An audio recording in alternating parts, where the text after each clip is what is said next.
मौजे उक्कडगाव तालुका बार्शी येथे सर्जेराव मुंडे यांचा दिनांक 27/1/2020 रोजी संध्याकाळी 7च्या सुमारास जो खून झाला होता त्याचा खुनाचा गुन्हा पांगरी पोलीस स्टेशनला नोंदवलेला होता। त्याच्यामध्ये महादेव मुंडे या आरोपीस अटक केलेली होती। त्यासाच बार्शी येथील जिल्हा व सत्र न्यायाधीश श्री V.K. मांडे साहेब यांनी जन्मठेपेची शिक्षा सुनावलेली आहे। या केसमध्ये जो आरोपी महादेव बाजीराव मुंडे होता त्याचं या मयत सर्जेराव मुंडे विरुद्ध पूर्वीपासून शेतजमिनीच्या आणि विहिरीच्या कारणावरून वैमनस्य होतं। त्यामुळे महादेव मुंडे हा या मयत सर्जेराव मुंडे याला सातत्याने जीवे मारण्याच्या धमक्या देत होता। त्या संदर्भाने सदर गुन्हा घडण्यापूर्वी यातील मयत याने महादेव मुंडे याच्या विरुद्ध पांगरी पोलीस स्टेशनला तक्रारी अर्ज दिला होता की या महादेव मुंडे याच्यापासून माझ्या जीवितास धोका आहे।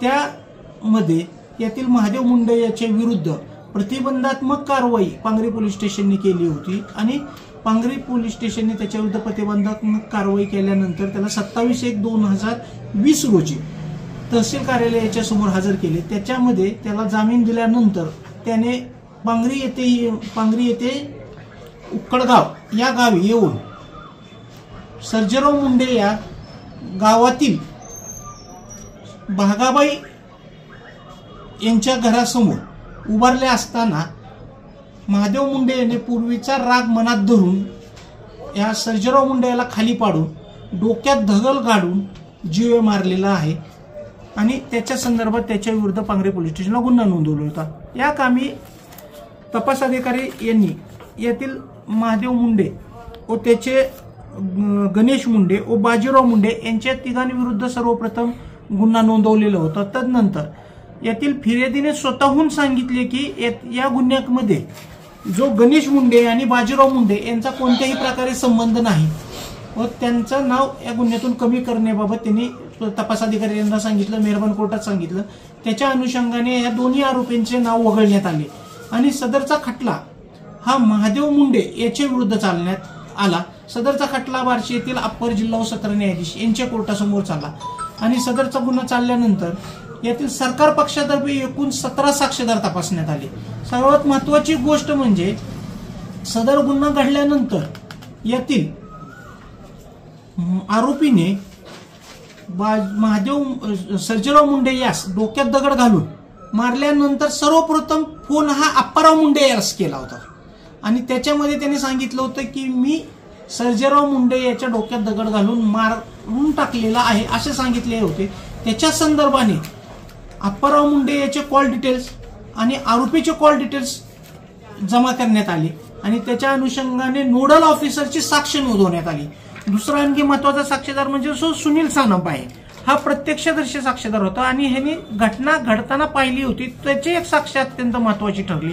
त्याच्यानंतर जे यातील मयत सर्जेराव मुंडे यांनी पांगरी पोलीस स्टेशनला जो तक्रारी अर्ज दिला होता की महादेव मुंडे याच्यापासून त्याच्या जीविताला धोका आहे आणि महादेव मुंडे हा त्याचा कधीही घात करू शकतो, हा तक्रारी अर्ज दिल्यानंतर हा तक्रारी अर्जाच्या अनुषंगाने जो तपास केला होता तो तपास पोलीस कॉन्स्टेबल मनोज जाधव यांनी केला होता।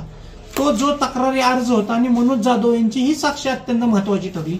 दुसरी आणखी महत्वाची गोष्ट म्हणजे जे डॉक्टर होते ज्यांनी डॉक्टरांनी त्याचा PM केलं होतं, शवविच्छेदन केलं होतं आणि ते शवविच्छेदनामध्ये असं निष्पन्न झालं की या आरोपीच्या डोक्यात दगड घालून त्याचा खून झालेला आहे। कारण की यातील आरोपीने असा बचाव घेतला होता की जो सर्जेराव मुंडे मयत झालेले ते अपघातामध्ये मयत झालेले आहे, परंतु सर्जेराव मुंडे यांच्या अंगावरील जखमा ह्या अपघाताने झालेल्या नसून किंवा एखाद्या गाडीने धडक दिलेल्या नसून त्यांच्या डोक्यात दगड घालून त्यांचा मृत्यू झालेला आहे। ही बाब हा डॉक्टरांच्या साक्षीमध्ये सरकार पक्षाने साबित केलेली आहे। ह्या संपूर्ण पुरावा जो मेहरबान कोर्टासमोर सरकार पक्षाच्या वतीने दाखल करण्यात आला आणि त्याच्या अनुषंगाने जे साक्ष पुरावे जे सर्व साक्षीदारांनी मेहरबान कोर्टासमोर जे साक्ष दिलेले आहेत हे सगळं पूर्ण गोष्टींचा विचार करता तसेच सरकार पक्षाच्या वतीने जे सर्वोच्च न्यायालयाचे आणि उच्च न्यायालयाचे न्याय निवाडे दाखल केले होते हे संपूर्ण बाबीचा आणि मेहरबान कोर्टासमोर दाखल केलेल्या पुराव्यांचा विचार करता या अप्पर जिल्हा व सत्र न्यायाधीश श्री V.K. मांडे साहेब यांनी आरोपीला मयत सर्जेराव मुंडे याचा खून केल्याच्या गुन्ह्यामध्ये दोषसिद्धी साबित झाल्याने त्यास जन्मठेपेची शिक्षा सुनावण्यात आली व तसेच त्याला 3,000 रुपये दंड ठोठावण्यात आला आणि 3,000 रुपये दंड ठोठावण्यात जर 3,000 रुपये दंड न भरल्यास त्याला 1 महिन्याची साधी कैद सुनावण्यात आली।